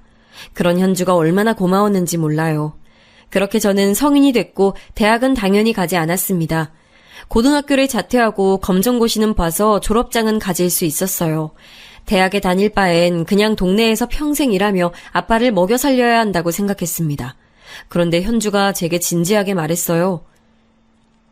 대학을 졸업하고 직업을 가지면 네가 더 좋은 환경에서 더 높은 월급 받을 수 있지 않을까? 난 그렇게 생각해. 정연아, 공부해서 대학을 가자. 학비를 낼 돈이 없는데 어떡해? 나는 진짜 공부하는 시간도 사치라고 생각해. 장학금 제도가 있잖아. 좋은 대학에 가서 인문학을 공부하라는 게 아니야. 취업에 도움되는 전공들이 분명히 있잖아. 그걸 차근차근 알아보자. 고마운 현주의 말을 듣고 저는 일하던 가게의 사장님들에게 얘기를 꺼냈어요. 그리고 아빠하고도 많은 얘기를 나눴습니다. 그러다 문득 머릿속으로 생각이 들었어요. 제가 만약 간호사가 된다면 아빠를 더 잘 돌볼 수 있을 거란 생각이요. 왜 그동안 그 생각을 하지 못했지 하며 저는 바로 공부를 시작했습니다. 새벽엔 우유와 신문 배달, 오전엔 빵집, 저녁엔 돈가스 가게, 그리고 밤에는 대학 입학을 위해 열심히 공부했어요. 지금 말하면 도저히 못할 것 같네요. 하지만 그때는 너무 절박했고 그게 답이라고 생각했습니다. 돈을 벌긴 해도 사실 많은 돈은 받을 수 없었어요. 학교에 다니지 않았으니 당연히 공부는 어려웠습니다. 중학생 때도 학교에 가서 조느라 바빴거든요. 새벽부터 일어나야 했으니 잠이 항상 부족했죠. 제가 공부를 잘하는 편도 아니었으니까요. 그래서 무작정 다 외우기 시작했습니다. 다 암기하려고 했고 남들이 보면 무식하다고 할 정도로 공부했어요. 그 결과 저는 어느 대학의 간호학과에 장학생으로 입학하게 됐습니다. 저는 애초에 장학생이 아니라면 입학할 마음이 없었어요. 그래서 낮은 대학을 일부러 지원하기도 했습니다. 그런데 다행히 제가 원하던 학교에 장학생으로 입학할 수 있었어요. 그 소식을 확인하고 너무 기뻐서 아빠에게 달려가 소식을 알렸습니다. 아빠도 누워서 눈물을 흘리셨죠. 그렇게 시작된 대학 생활은 사실 즐기진 못했습니다. 저는 무조건 장학금을 받아야 했거든요. 그래서 수업이 끝나면 도서관에 달려가서 공부했어요. 그리고 남는 시간엔 아르바이트하며 돈을 벌었습니다. 친구를 사귀지도 못했어요. 남들 다 아는 미팅이나 MT는 애초에 할 마음도 들지 않았습니다. 그렇게 4년 내내 저는 장학금을 받을 수 있었어요. 그리고 사실 엄마가 도망가고 당장 생활비가 없어서 어쩔 수 없이 빚을 냈었거든요. 그때 빚이 아직 남아있어서 그걸 갚느라 얼마나 힘들었는지 모릅니다. 공부도 해야 하고 빚도 갚아야 했죠. 또 간호학과가 공부량이 많아 아르바이트를 할 수 있는 시간이 많지도 않았습니다. 결국 방학 때는 공장에 가서 종일 일해서 돈을 만들기도 했어요. 그렇게 돈 버는 기계처럼 돈을 벌었습니다. 그래도 제가 그렇게 경제활동을 하니까 아빠를 제대로 간호할 수 있었어요. 이미 마비가 되어버린 다리라 제가 뭘 할 순 없었지만 그래도 간호가 전공이니 예전보다 쉽게 간호할 수 있었습니다.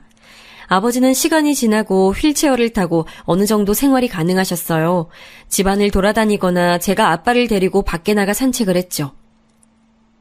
아빠가 정연이한테 너무 미안해. 아빠, 내가 미안하다고 하지 말랬지. 내가 하고 싶어서 하는 거야. 당연히 해야 하는 일이고.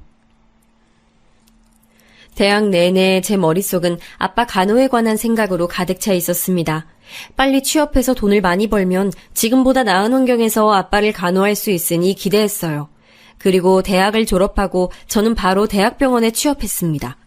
간호사거나 혹은 주변에 간호사가 있으신 분들은 아실 텐데 간호사로 일하는 게 진짜 힘들어요. 처음에 적응하느라 너무 힘겨웠습니다. 그래도 아빠를 생각하며 버티고 버텼어요. 확실히 간호사가 되길 잘했다고 생각했던 것은 월급이 생각보다 높았습니다. 대학병원이라 월급이 높기도 했고요. 그때까지도 저는 오로지 돈을 버는 것에 대해 집착이 매우 심했습니다. 그래서 병원 동료들이나 현주가 이제 슬슬 연애할 때도 되지 않았냐고 했는데 하지 않았어요. 관심이 전혀 없었거든요. 연애는 무슨 집에 있는 빚을 갚기에도 벅찬 나날이었습니다. 그러다 제 인생을 바꿔놓는 인연이 생겼어요. 제가 간호사로 3년 정도 일했을 때였습니다. 그때까지도 저는 일하는 기계였어요. 쉬는 날에는 아빠와 산책하고 혼자 집에서 자기 바빴습니다. 이런 건조한 생활이 지속됐는데 어느 날 병원에 있는 어떤 의사가 저한테 같이 밥을 먹자고 하더라고요. 신입이었고 저와 나이대가 비슷해서 대화한 적이 몇 번 있던 분이었어요. 그래서 퇴근하고 밥을 먹는데 단조로운 일상에서 벗어날 수 있어 기뻤습니다. 대화해보니 생각보다 더 말도 잘 통하더라고요. 그렇게 퇴근하고 서로 시간이 맞으면 우리는 밖에서 보는 날이 점점 많아졌습니다. 서로 연락도 자주 하고 병원에서도 얼굴을 자주 봤어요. 그렇게 저는 첫 번째자 마지막 연애를 시작했습니다. 정연쌤, 너무 부럽다. 의사랑 연애하다니. 결혼까지 꼭 해야 돼. 절대 놓치지 마. 알겠지? 아, 부러워. 결혼이요? 전 근데 결혼 생각은 전혀 없어요. 에이, 그게 무슨 말이야. 당연히 결혼해야지. 의사랑 결혼하면 이제 팔자 핀다. 진짜로 저는 결혼이란 건 제 인생에 없는 일이라고 생각했어요. 저는 책임질 아빠가 있었고 아직 빚도 남아있었죠. 게다가 그 상대가 의사? 그러면 당연히 저를 반대하겠지 생각했습니다. 배울 만큼 배웠고 집안도 상당히 여유로워 보였거든요. 남자친구는 제가 가지지 못한 모든 것을 가지고 있었어요. 덕분에 처음으로 바다를 볼 수 있기도 했고 세상에 이렇게 맛있는 음식이 있다는 것도 알게 됐거든요. 많은 경험을 하게 해줘서 고마운 사람이었습니다. 하지만 거기서 끝낼 생각이었어요.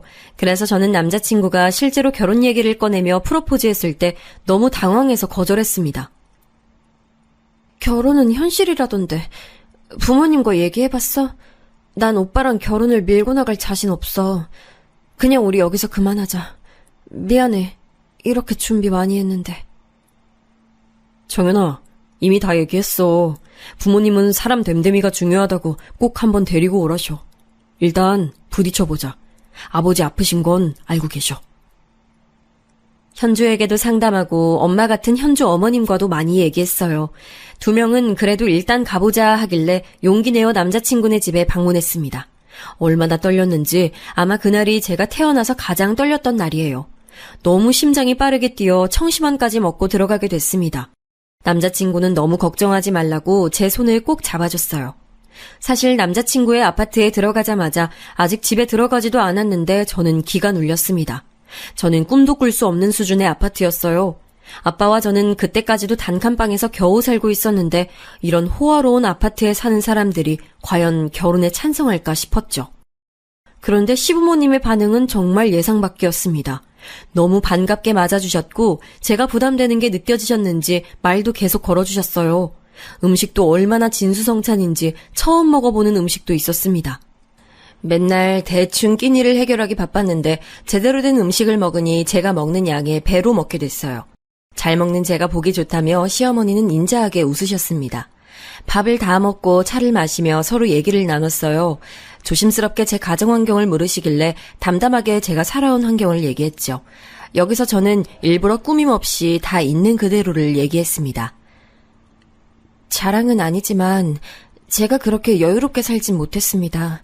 너무 가난해서 수도가 끊겨 집에 물이 나오지 않았을 때도 있어요. 그래서 중학생 때는 우유 배달도 했고 남들 다 가는 수학여행도 돈 때문에 못 갔어요. 결국 고등학교는 자퇴까지 했어요. 그리고 엄마는 그런 우릴 버리고 아빠 친구와 바람이 나서 도망갔어요. 사실 그때 제 마음은 이래도 나를 며느리로 받으실 건가요? 하는 마음이었어요. 하도 잘하면서 손가락질도 많이 받고 현주를 제외한 친구들의 배신도 많이 당해서 사람에 대한 의심이 많았거든요. 특히 어른들에 대한 불신이 가득했습니다. 제 앞에서 너희 엄마 도망갔다고 하던 분들과 티가 나게 자기 자식들과 제가 붙어있으면 싫어하던 분들까지 봤으니까요. 그런데 제 얘기가 끝나자 시부모님의 반응은 제 예상과는 전혀 달랐습니다. 일단 시어머니는 눈물을 훔치셨어요. 아휴, 그런 환경에서 이렇게 잘 자라주다니 내가 다 고맙네. 너무 수고 많았어요. 이제 결혼하면 행복한 일만 있을 테니 걱정하지 말아요. 맞아요. 우리 아들이 여자 하나는 진짜 잘 골랐네. 어쩐지 눈빛만 봐도 사람이 강단 있어 보였잖아. 감사합니다. 어머, 우는 거예요? 아유, 우리가 너무 부담을 줬나 보다. 미안해요. 울리려고 한 건 아니에요. 시부모님의 반응에 저는 그동안 눌러왔던 서러움이 폭발했습니다. 그래서 성인이 되어 처음으로 남들 앞에서 오열하게 됐어요. 어릴 때 너무 울어 눈물이 없어진 줄 알았는데 저도 그렇게 눈물이 많은지 몰랐습니다. 제가 엉엉 울자 시어머니는 되려 더 우셨어요. 이렇게 첫 인사는 순조롭게 마칠 수 있었습니다. 남자친구에게 특히 감동했던 것은 그 뒤였어요. 아빠를 보러 우리 집을 방문했는데 남자친구는 아빠에게 정말 많이 잘했습니다. 평소 그런 성격이 아닌 걸 아는데 살갑게 하려고 노력하는 모습에 제 마음이 완전히 열렸어요. 또 의사니까 아버지 상태에 대해 정확히 체크해주기도 했죠. 그렇게 저는 아주 순조롭게 결혼 진행을 시작했습니다. 제가 결혼을 한다는 소식을 알리자 동료들이 그럴 줄 알았다고 자기들이 더 신나했어요. 같은 병원에서 일하니까 어딜 가도 관심의 대상이었습니다. 어릴 땐 저를 향한 관심이 부담스럽고 너무 싫었는데 이런 기분 좋은 관심은 아주 좋더라고요. 저를 보며 손가락질을 하는 게 아니고 웃는 얼굴로 축하한다는 말을 들으니 행복했습니다. 하지만 제 인생이 다사다난하다고 했잖아요. 그 행복은 오래가지 않았습니다. 왜냐하면 상견례를 하고 결혼식 날짜를 제대로 잡고 신혼집을 구하던 중 아빠가 돌아가셨습니다. 하필 제가 그날은 병원에 있었어요. 근무하다 소식을 들었는데 응급실에 아빠가 있다는 소식에 하던 것을 전부 다 내려놓고 달려갔습니다. 남자친구도 제 연락을 받고 바로 응급실로 왔어요. 저와 남자친구가 달려들어 온갖 처치를 다했는데 아빠는 결국 깨어나지 못하셨습니다. 사유는 심장마비였어요. 나중에 짐을 정리하러 집에 갔는데 눈물이 너무 나와 정리도 제대로 하지 못했습니다. 이제야 행복하게 살 수 있다고 생각했는데 제 인생이 너무 허무했어요. 하늘에 대고 원망도 참 많이 했습니다. 그동안 사는 게 워낙 바빠 엄마 생각은 안 하고 살았는데 아빠가 돌아가시니 엄마 생각이 났어요. 대학생 때까진 엄마를 생각하면 너무 밉고 원망스러웠거든요. 그런데 이상하게 아빠가 돌아가시니 엄마가 보고 싶었어요. 그리움의 감정도 있었고 어떻게 사는지도 궁금했습니다. 결국 아빠는 엄마가 도망가고 거의 20년은 더 살았는데 엄마는 어떻게 사는지 알고 싶었어요. 동철이 삼촌하고 재혼했는지 아이는 낳았는지 아빠의 영정사진을 보며 많은 생각이 들었습니다. 이때 시부모님과 남편이 옆에서 저를 정성껏 돌봐주셨어요. 제 집안 사정을 이미 다 아는 분들이라 옆에서 저 대신 눈물도 많이 흘려주셨습니다. 아빠가 사회활동을 안 했으니 사실 조문객이 많진 않았어요. 그런데 시부모님이 워낙 직업이 교수, 의사라서 아는 분이 많더라고요. 장례식장이 쓸쓸하지 않게 많이 도와주셨습니다. 지금도 아빠 장례를 생각하면 너무 감사한 마음이 들어요. 그래도 갈 때 가더라도 내 결혼식은 보고 갔어야 하는 거 아닌가 하는 생각도 들었습니다. 아빠는 다치고 나서 평생 자기가 짐이라고 생각하셨어요. 늘 저를 보며 미안하다고 더듬으며 말씀하셨죠. 그러면서 본인도 많이 힘들어하셨어요. 몸이 마음대로 움직이질 않으니 자괴감도 많이 드셨고 2다리를 움직일 수 없다는 사실이 아빠를 짓눌렀거든요.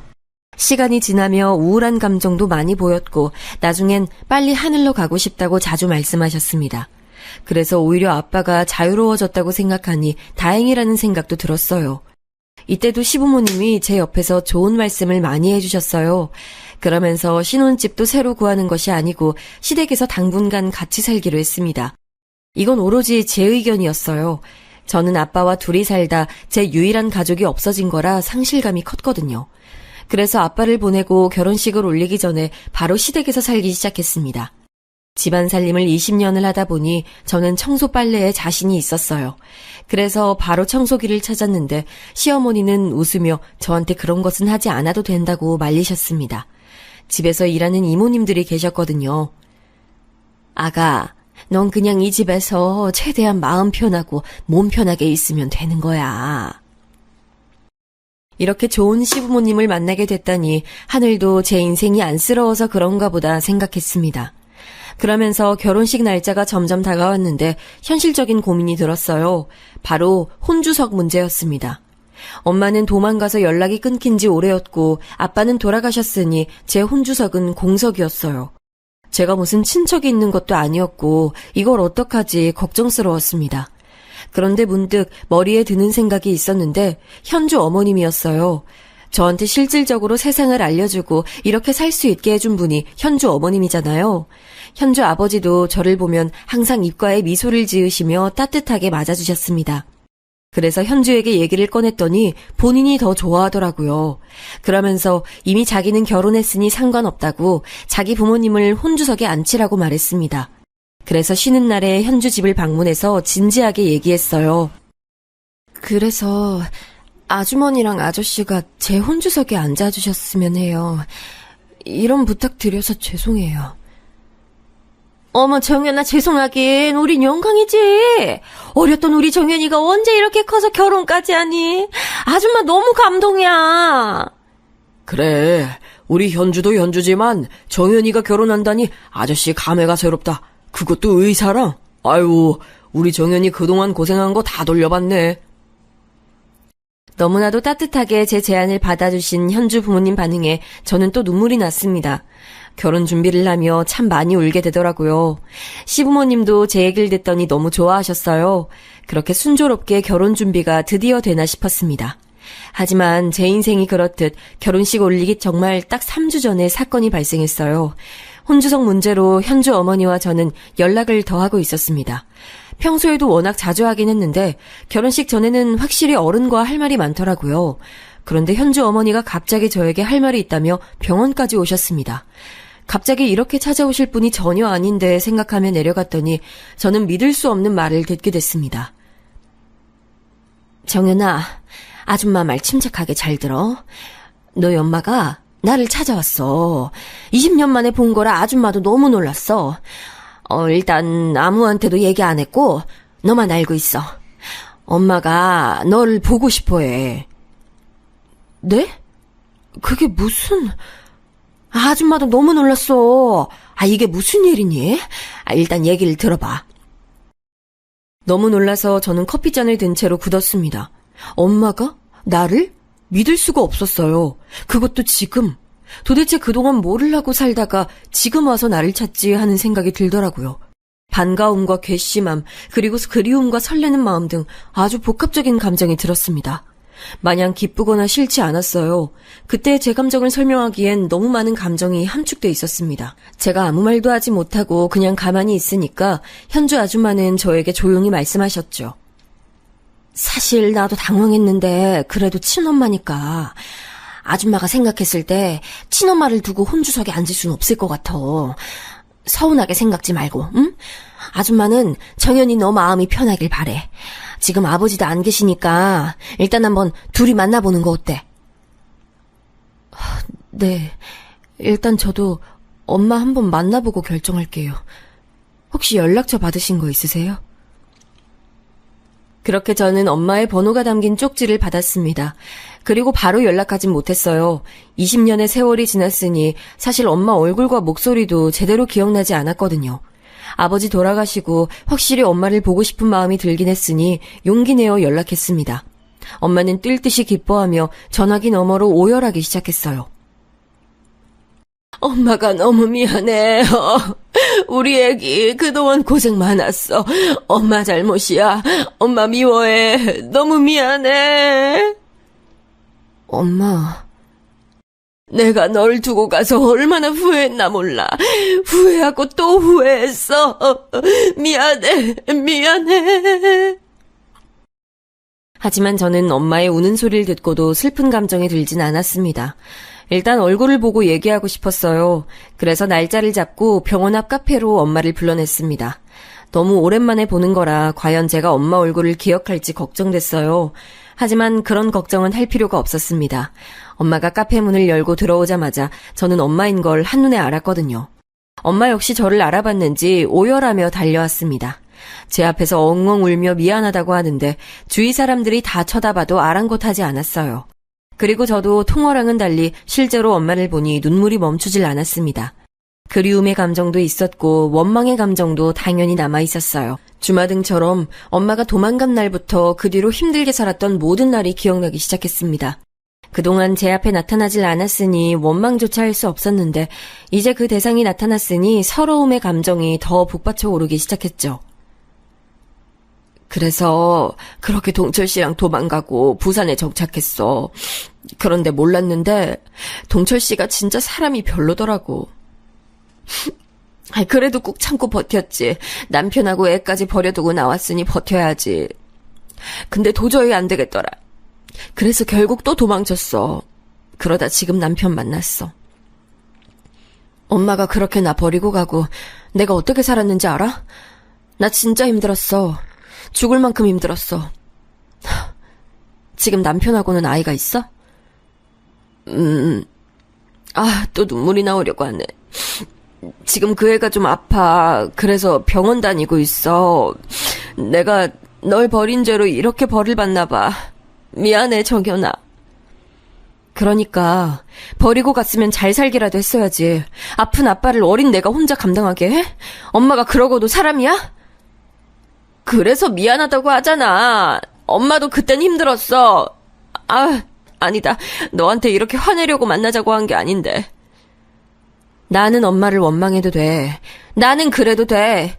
버려진 사람은 할 말이 많다고. 미안하다. 미안해. 미안하단 말밖엔 할 말이 없어. 엄마는 동철이 삼촌하고 도망갔으면서 지금은 다른 남편이 있다고 했습니다. 그러면서 딸이 한 명 있는데 그 딸이 건강이 좋지 않다고 하더라고요. 마침 다니던 병원이 제가 일하던 대학병원이었고 거기서 저를 스쳐 지나가다 발견했대요. 아니겠지 생각했는데 다시 보니 제가 맞았다고 합니다. 다시 찾아갔을 땐 제가 없었고 결국 예전에 살던 동네에 찾아갔대요.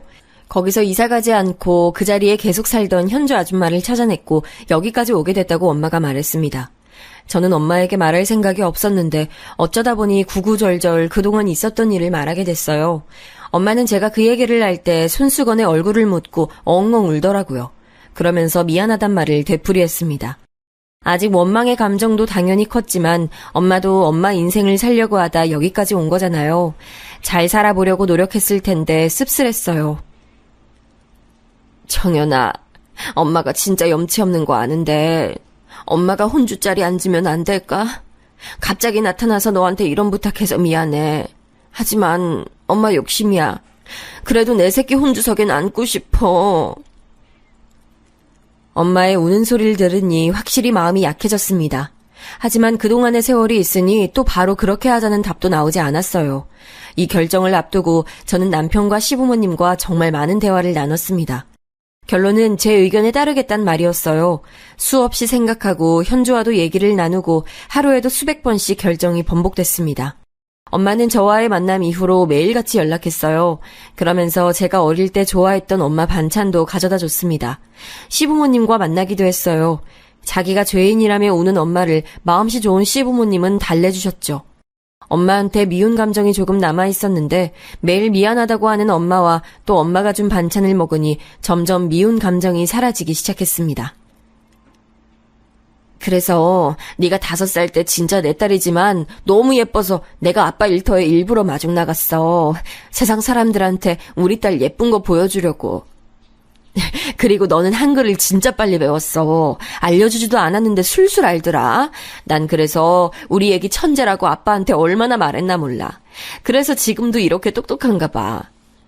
아, 그리고 네가 유독 딸기를 좋아했어. 그래서 엄마가 시장 가면 꼭 딸기 사왔잖아. 특히 엄마가 제 어렸을 때 일화를 얘기해주면 저도 모르게 마음이 녹았어요. 저는 기억하지 못하는 시절의 저를 알게 되니 감회가 새로웠습니다. 그러면서 마음속에 있는 응어리가 풀리기 시작했어요. 제가 엄마를 원망하고 미워하는 동안 엄마는 저를 그리워했다고 하더라고요. 항상 제가 너무 보고 싶어서 울었다고 하는 엄마를 보니 오히려 미안한 마음도 들었습니다. 너무 미안한 마음이 커서 차마 찾아올 수도 없었다는 엄마를 보고 저는 결국 결혼식 전날에 엄마가 혼주석에 앉는 것으로 결정했어요. 엄마에게 전화해서 상황을 알렸더니 뛸 듯이 기뻐했습니다. 그러면서 저한테 고마운 마음과 미안한 마음에 자기가 할 수 있는 것은 다 해주겠다고 했어요. 정연아, 엄마가 진짜 고마워. 이 은혜 평생 잊지 않을 거야. 그리고 엄마는 이제 우리 딸 절대 안 떠나. 우리 남은 인생 서로 옆에서 보듬어주며 살자. 엄마의 말에 저는 희망찬 미래를 그리기 시작했습니다. 하지만 그건 엄청난 제 착각이라는 것을 알게 됐어요. 지금부터가 제 사연의 절정입니다. 결혼식이 다가오며 저는 아주 바빠지기 시작했어요. 청첩장을 돌리기도 하고 결혼식 때 준비할 게 많아 머리가 아팠습니다. 그래서 정신이 하나도 없었어요. 그래도 엄마가 살뜰히 옆에서 챙겨줘 고맙더라고요. 그날은 엄마와 저녁을 같이 먹기로 약속했던 날이었습니다. 결혼식이 이틀 남은 날이었어요. 둘이 맛있는 한정식을 먹기로 해서 제가 일부러 예약까지 해서 엄마를 데려갔죠. 맛있게 먹고 있는데 갑자기 시어머니에게 전화가 왔습니다. 그래서 엄마에게 양해를 구하고 잠시 나가 전화를 받았어요. 그냥 결혼식 관련해서 물어볼 게 있었다며 시어머니는 제가 엄마를 만나고 있다고 하니 빨리 끊으셨습니다. 그래서 통화가 끝나고 우리가 먹고 있던 방의 문을 살짝 열었는데 엄마가 통화하고 있더라고요. 워낙 조용히 들어갔고 엄마는 문을 등지고 있어서 이쪽을 볼 수 없었죠. 그런데 엄마의 입에서 흘러나오는 말에 저는 가만히 그 자리에 굳게 됐습니다. 아우, 말도 마. 완전히 넘어왔어. 내가 연기하느라 너무 힘들어, 여보. 내가 옆에서 축의금 가방 훔칠 때 망 제대로 봐야 돼, 알지? 그리고 바로 해외로 가는 거야. 우리 계획대로 되고 있어. 꿈에도 모르더라. 내가 진짜 자기한테 미안하고 그리워했다고 생각하던데. 그리고 당신이 동철이 삼촌인 거 당연히 모르지. 아유, 알겠어. 이따 보자. 그래, 그때 보상금 나왔던 거 우리가 들고 튀었던 것도 전혀 몰라. 사람이 너무 충격을 받으면 아무것도 할 수가 없더라고요. 도저히 믿을 수가 없었고 귀에서 이명까지 들렸습니다. 호흡이 가빠지며 얼굴이 새빨개지는 것이 느껴졌어요. 저는 일단 밖으로 나왔습니다. 눈물은 나오지 않았어요. 너무 충격이 커서 혼자 생각할 시간이 필요했죠. 엄마가 그동안 저를 다 속였다는 걸 깨닫자 도저히 엄마를 볼 자신이 없었습니다. 그래서 일단 밖으로 나왔고 엄마에게 문자를 보냈어요. 급한 일이 생겨 먼저 가보겠다고 하니 엄마는 너무나도 좋은 엄마처럼 말했습니다. 그래, 우리 딸 결혼 앞두고 고생 많아. 엄마는 네 결혼식 혼주석에 앉을 생각하니까 너무 행복하다. 우리 딸, 이제 엄마랑 행복하게 살자. 사랑해. 엄마의 문자를 보고 저는 피가 식는 기분이 들었어요. 바로 남편을 불러 얘기하는데 그제야 눈물이 나기 시작했습니다. 제가 울며 엄마의 통화를 엿들었다고 얘기하니 남편은 저를 달래줬어요. 시댁에서 같이 살고 있었으니 시댁에 가서 또 되풀이했죠. 시부모님도 화를 많이 내셨어요.